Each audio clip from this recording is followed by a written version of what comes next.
What's good with the world? You know who it is. It's your local homie, 4Guy Handle. Big Handle, not the little one. Here to bring out all the real shit going down in the culture. You know how you coming when you rockin' with Takeoff Squad. The only way is up. But before we get into today's video and what it's about, make sure you go ahead. If you're watching outside of YouTube, click that link in my bio. Go to YouTube and like, share, comment, bang that subscribe button, hit that follow button. You know, turn those post bell notifications on so you don't miss a beat. And with that being said, let's hop to it.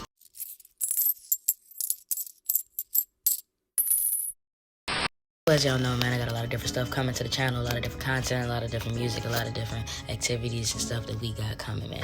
I cannot wait to get down on the podcast with y'all just because I feel like that's going to be a real opportunity to communicate with y'all live, and I really want to hear what y'all got to say, so make sure y'all drop in the comments, man. But today's story is kind of deep, all right? It's very unfortunate if you ask me. That to say in the least. What started off as a beautiful 70-degree day, November 24th in Utah, ended up being one of the worst family trips ever. It ended in tragedy. That for being John Jones, 26-year-old, who went into the Nutty Putty Caves on November 24th, 2009 with 10 other friends and family members on an excursion planned by his brother Josh. Now, his brother Josh was 23 years old. We'll get into Josh later. Now, apparently, their childhood actually consisted of a lot of family trips that involved caving and stuff with their family. So this was supposed to be reminiscent, real nostalgic. So I hated it actually ended like this for them because now it's something that they will never forget. And this was actually their first time at the Nutty Putty Cave, so they weren't even familiar with this territory for real. This was just, you know, being spontaneous. And this is why you gotta be careful, guys. Always prepare yourselves and be smart when you're making these decisions because, you know, you want to live your life to the fullest, but you don't want to lose your life like this. John Jones actually was a resident of Virginia. He wasn't even a resident of Utah. He was a medical student at the time. He actually had a wife named Emily, and they had a 1-year-old daughter with another baby on the way due in June. Now, man, he was so close to meeting his child. That's what's really pissing me off. But around 8 p.m., the group entered the cave and explored a large chamber called the Big Slide before the brothers John and Josh decided, with 2 other friends, that they wanted to go discover things for a challenge. They wanted to go spice things up a little bit, which I understand. I usually duck off with my bros during events like this. So they wanted to go explore a little bit more, and John ended up picking a waist-high hole to explore himself. But somehow John was able to push himself through the hole head first, along with his hips and his stomach and his hands. And I say that to emphasize it like that because he was 6'2", 200 pounds, all right? So this hole was really narrow, and he really had to squeeze in and breathe different. Now, after a while, John eventually came to the conclusion that there was no room that was big enough for him to turn around. Keep in mind, like I said, he was 6'2", 200 pounds. Rescuers believed that John actually sucked in his chest to investigate the hole further. But once his chest expanded again, he became stuck because it was too small.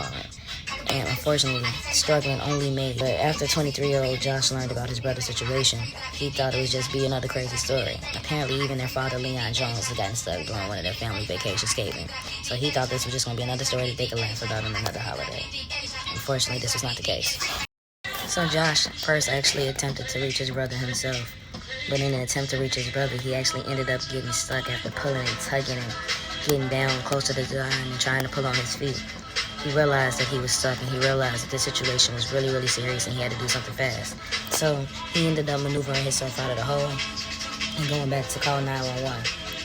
But before he did that, he talked to him, had a lot of small talk, joked with him, he prayed with him because they were heavy Mormons. So he, he sang little hymns with him, tried to keep his spirits up. Soon, emergency responders arrived. And after that, John convinced his brother that it was okay to leave. There was many efforts that were done by the emergency responders and the family members and friends that were there. They used all type of gear. They tried to literally lube him out with veggie oil. They had 6 gallons of veggie oil out to lube him out, and it still was not enough to get him out. At this point, a couple hours had passed, and it was getting really bad. John had panicked a couple times. He really wanted to get out. He was praying to God to give the people guidance and give them guidance to find a way out of that hole. He really believed that he was going to get out of there. So believed that for everybody else that around him, that it was devastating to watch too. Eventually, Emily was called. Keep in mind, Emily was his wife. Emily was called to distract him and, offer a little more time with each other just in case. But ended up happening. John was trapped nearly 12 hours at this point.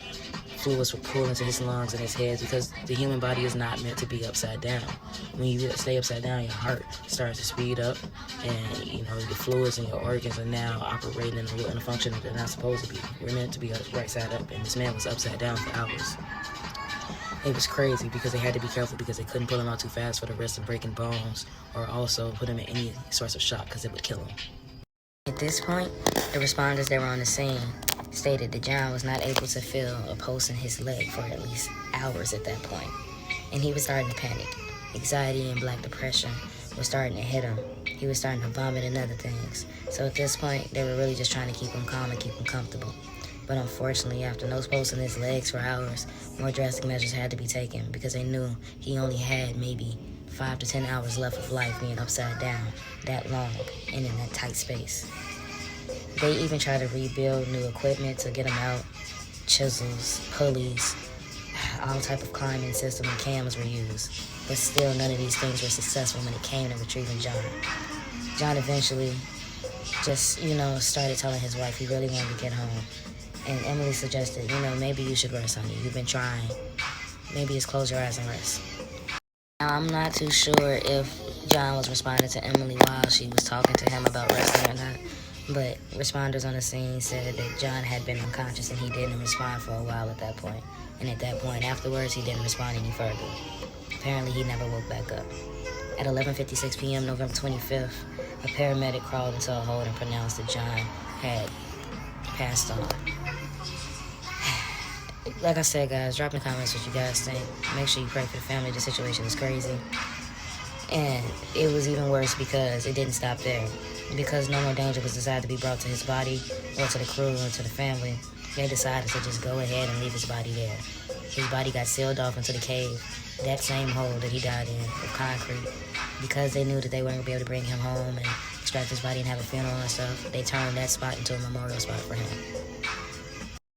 So, what was his first time at the Nutty Putty Caves turned into an absolute tragedy, an absolute disaster, and unfortunately it ended up being his final resting place. Now, I want to say rest in peace, John Jones, and any other person who's decided to go live a little more and do adventurous things like this. Rest in peace to anybody that's still up there and not even discovered, guys, or any place that's still not discovered. I hate cold cases like this, and even though it's not technically cold, it is cold. It's just weird, bro. It's a weird thing to talk about. But shout out to his family. Hopefully those girls are doing good. Hopefully his wife is fine, Hopefully his brother Josh can, not hold any guilt. But with that being said, that's all I got for y'all. So make sure you go ahead and press that like, share, comment, bang that subscribe button, turn those post bell notifications on.